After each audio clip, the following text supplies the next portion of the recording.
La marine des États-Unis s'est lancée dans un projet audacieux à la fin des années 1920 pour concrétiser le concept de porte-avions volant. Cet effort a commencé dans la décennie 1920. Les USS Macon et USS Akron étaient de grands dirigeables rigides que la marine des États-Unis fabriquait minutieusement pour pousser l'aviation à de nouvelles hauteurs, littéralement.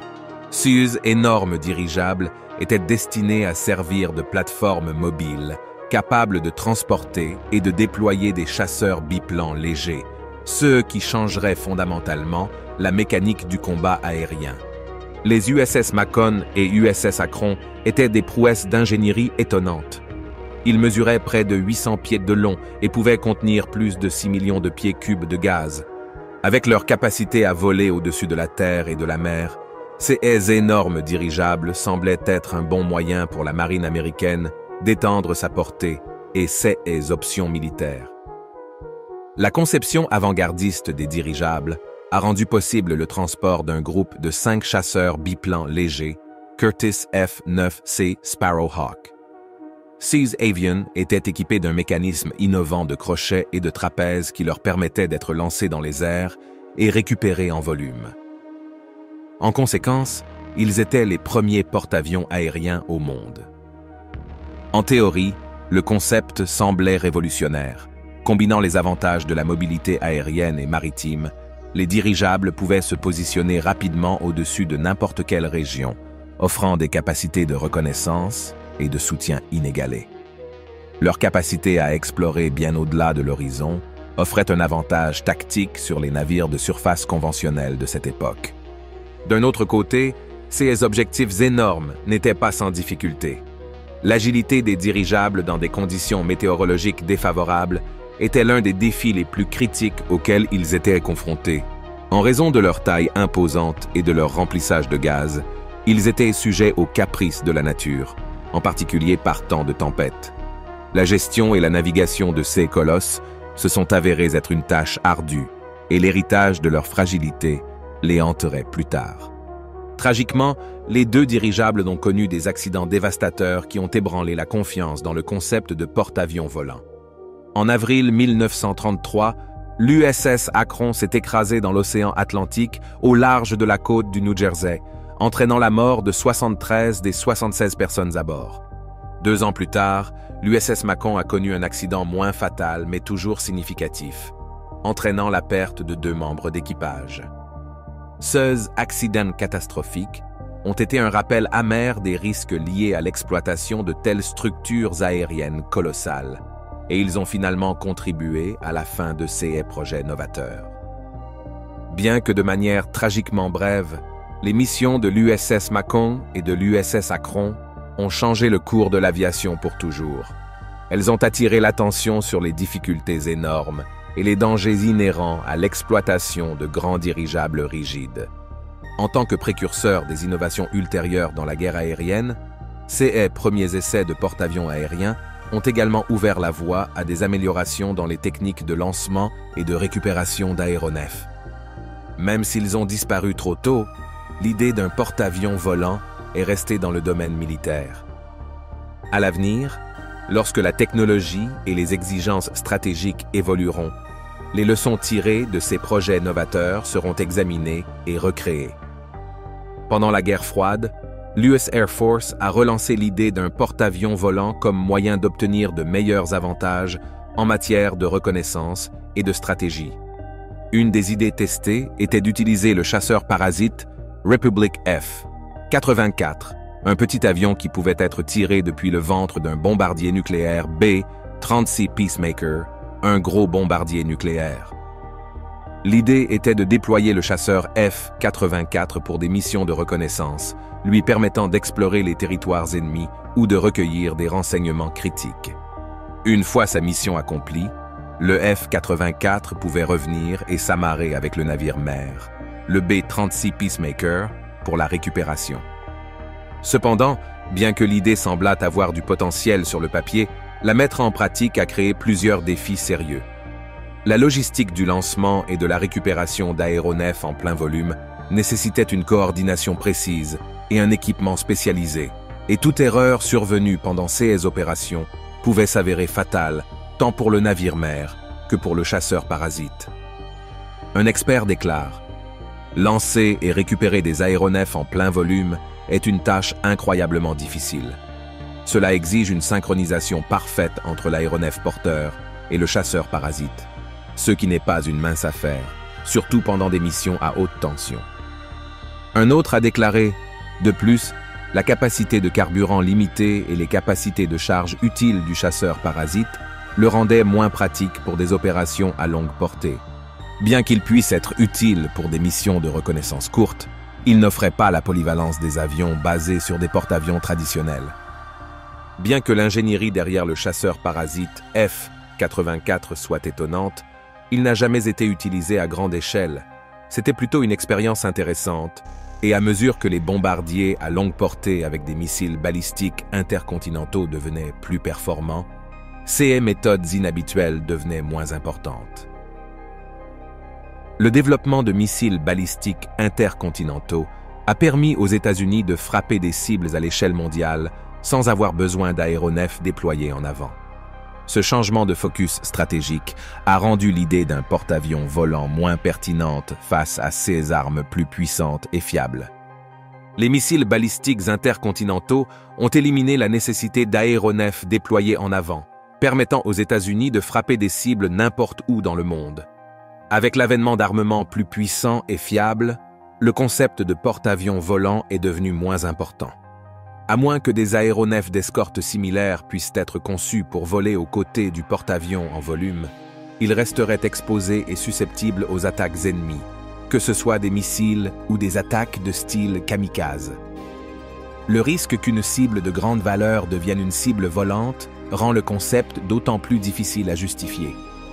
À mesure que nous en apprenons davantage sur le concept de porte-avions volant, nous commençons à douter et à nous inquiéter de la réalité de cette grande idée. Les experts militaires et les universitaires posent des questions importantes sur la possibilité de construire de tels avions géants. Examinons les raisons pour lesquelles les gens sont sceptiques à propos de cette idée audacieuse.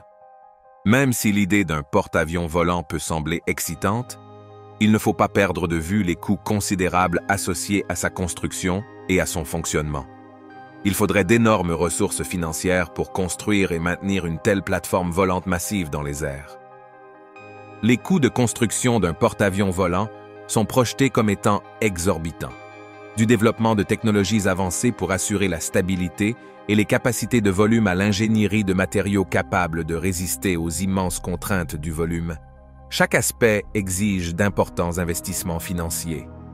De plus, les coûts de maintenance et d'exploitation d'un tel porte-avions gigantesque représenteraient un fardeau financier continu pour n'importe quelle nation.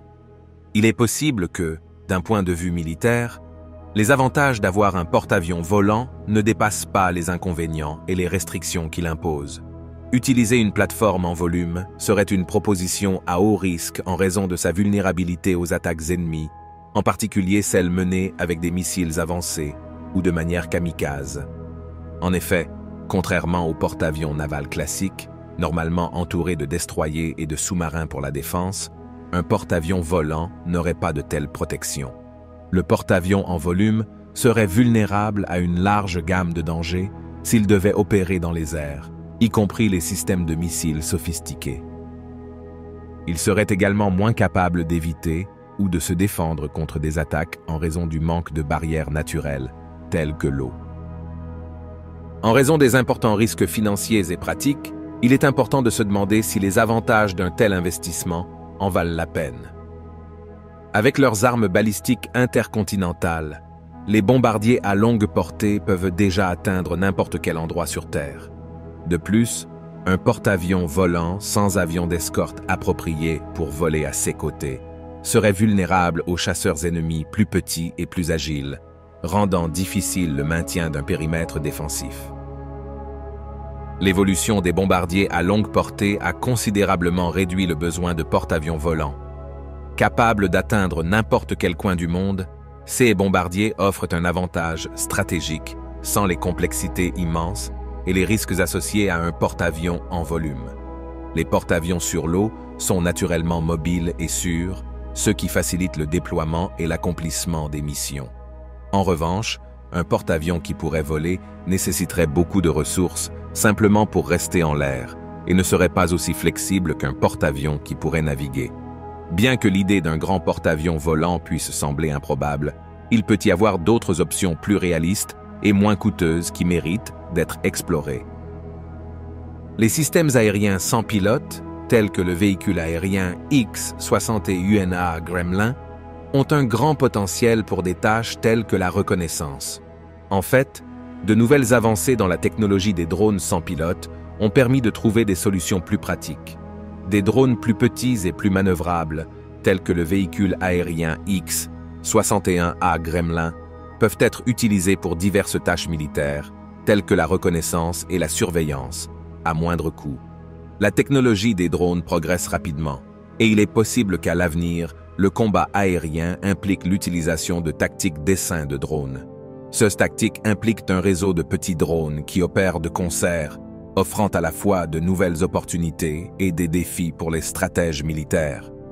Maintenant, examinons le fascinant monde du véhicule aérien Gremlin de Dynetiq, le X-61A, une solution réaliste et innovante dans le domaine de la technologie des drones sans pilote.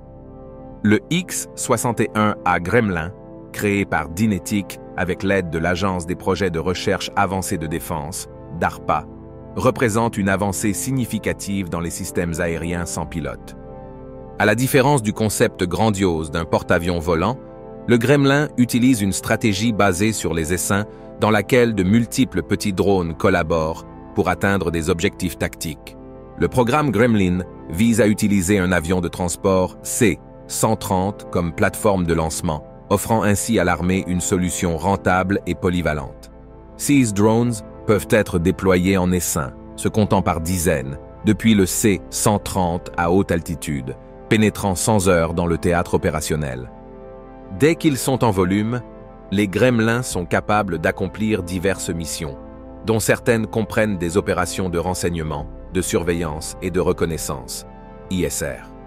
Malgré leur petite taille, ils peuvent collecter des données importantes, et leurs capteurs supérieurs leur permettent de surveiller les activités de l'ennemi et de fournir aux commandants militaires une conscience situationnelle en temps réel. Mais la chose la plus étonnante à propos du Gremlin est qu'il peut être récupéré en plein volume.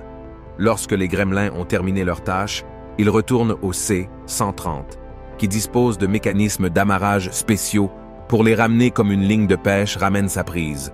Grâce à cette méthode de réparation en plein volume, les drones peuvent rapidement être réarmés, ravitaillés en carburant et renvoyés dans l'action, en faisant une force puissante avec peu d'indisponibilité.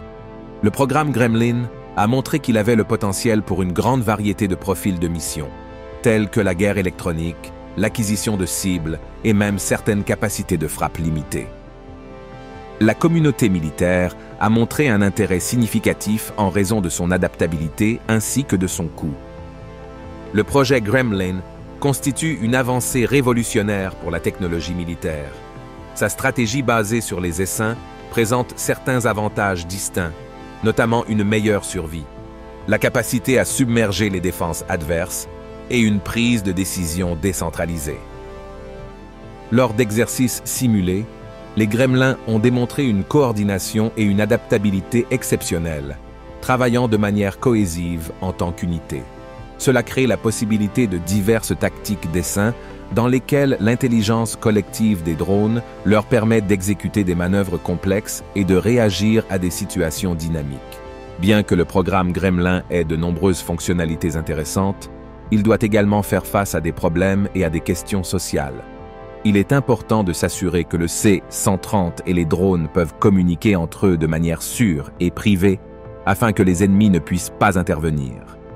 De plus, des préoccupations concernant l'utilisation de drones autonomes dans des situations de combat doivent être examinées attentivement pour éviter des effets non intentionnels. Il doit y avoir une ligne fine entre l'efficacité opérationnelle et la responsabilité dans le déploiement de drones autonomes, en particulier dans une configuration d'essaim.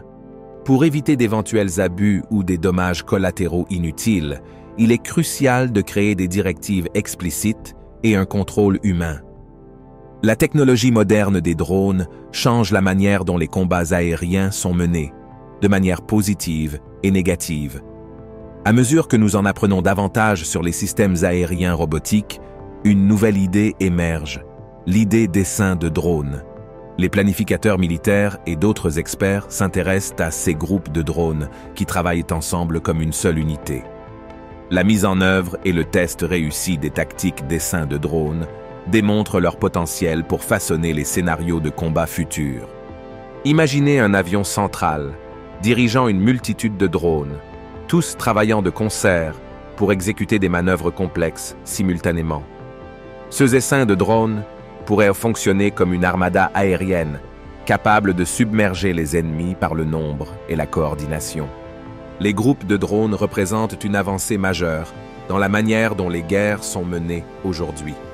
En envoyant de nombreux drones, chacun avec ses propres compétences, les dirigeants militaires disposent d'un outil puissant et flexible pour atteindre des objectifs stratégiques. Il existe de nombreux avantages à utiliser des essaims de drones plutôt que des avions conventionnels ou même des humains. Un avantage est qu'ils sont plus agiles, peuvent couvrir plus de terrain et se rapprocher de leur cible grâce à leur petite taille et leur légèreté.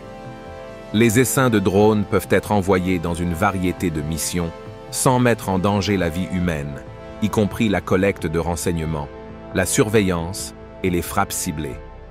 Cependant, la dépendance croissante envers les systèmes sans pilote soulève également d'importantes considérations éthiques et des préoccupations concernant le facteur humain dans la guerre. À mesure que la technologie progresse, la possibilité de drones entièrement autonomes capables de prise de décision indépendante devient une réalité. La création de drones capables de voler eux-mêmes soulève d'importantes questions sur le devoir et la responsabilité. Qui a le dernier mot lorsque des drones sans conducteur sont impliqués dans des situations de vie ou de mort? Il est essentiel de s'assurer que leur utilisation est juste et légale. Un des dilemmes éthiques majeurs tourne autour du concept de contrôle humain significatif. Ce principe souligne que les êtres humains doivent conserver un niveau significatif de contrôle sur l'utilisation de la force, même lorsqu'elle est déployée à travers des systèmes autonomes. Les décisions ayant des conséquences potentiellement létales ne devraient être prises que par des humains. Ainsi, le contrôle humain significatif est essentiel. Des effets imprévus et des violations probables du droit international humanitaire sont redoutés si le contrôle est confié à des systèmes complètement autonomes. La crainte des armes létales capables de fonctionner sans contrôle humain direct a conduit à des discussions et à des appels en faveur de règles au niveau international. Plusieurs pays et groupes ont plaidé en faveur d'une interdiction des armes autonomes par crainte qu'elles ne puissent entraîner des conséquences non voulues et porter atteinte aux valeurs et principes humains en temps de guerre. De plus, l'utilisation de drones en temps de guerre suscite des inquiétudes quant aux effets mentaux et émotionnels sur les personnes qui contrôlent les drones. Lorsque les pilotes de drones dirigent leurs machines à des milliers de kilomètres de distance, ils peuvent se sentir déconnectés des résultats de leurs actions. Cela pourrait les rendre moins sensibles aux véritables coûts humains de la guerre. Les pilotes de drones situés à distance peuvent éprouver un type nouveau de conflit moral. Ils peuvent subir des dommages mentaux et moraux en raison de leur implication étroite dans des décisions de vie et de mort en dehors d'un conflit réel. Les implications éthiques de la guerre des drones vont au-delà du champ de bataille pour englober les implications plus larges pour les relations internationales et le potentiel d'augmentation des conflits. Trouver un équilibre entre exploiter les avantages de la technologie des drones sans pilote et respecter les normes éthiques est un défi complexe auquel sont confrontés les armées modernes et les décideurs politiques. Certains experts affirment que les technologies, avec l'humain dans la boucle, devraient être développées davantage que les systèmes entièrement automatiques. Ces systèmes permettent aux opérateurs humains de garder le contrôle et de prendre des décisions importantes tout en bénéficiant de l'aide de systèmes autonomes rapides et précis. Les systèmes qui incluent les humains dans le processus de prise de décision combinent les avantages du jugement humain avec ceux des processus automatisés.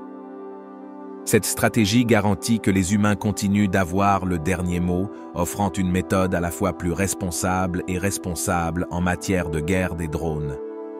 Pour faire face aux préoccupations éthiques, des cadres complets doivent être établis pour guider le développement, le déploiement et l'utilisation de la technologie des drones dans des contextes militaires.